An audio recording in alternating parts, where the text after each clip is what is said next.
Namaste. Welcome to Kaivalya Yoga Gurukulam.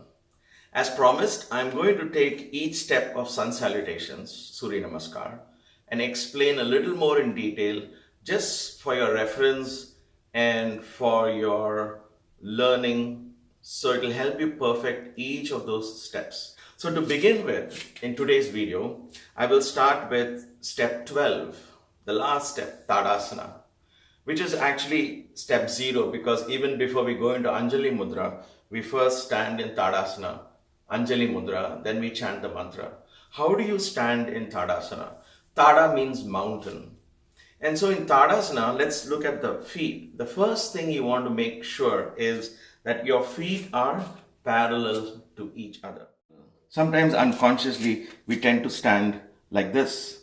So when you stand and make your feet parallel, sometimes you'll feel that your knees are turned inward. You will feel like you're standing like this, but you're not.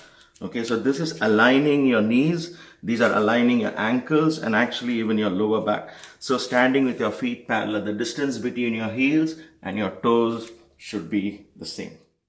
Then comes the very important part, is the placement of your hip.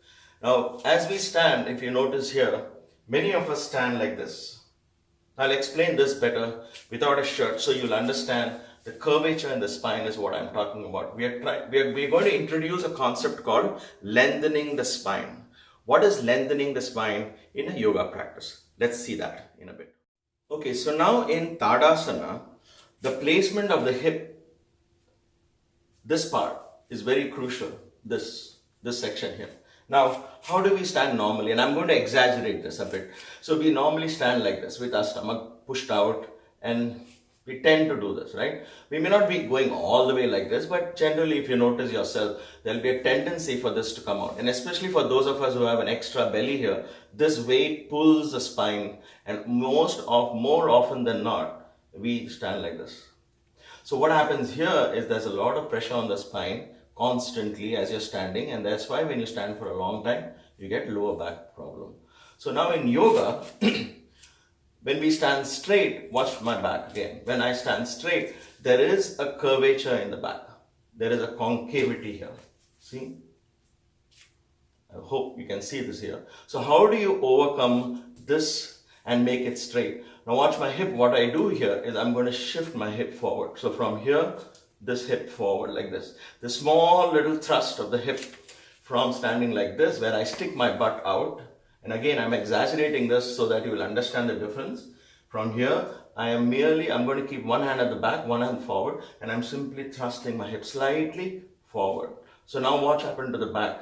The back becomes straight. Now the back is completely straight as opposed to this. The back is straight. When you do this, the weight of your body is taken by your thighs. Your lower back is freed from all the weight. Your stomach is slightly pulled in, and you stand in Tadasana this way.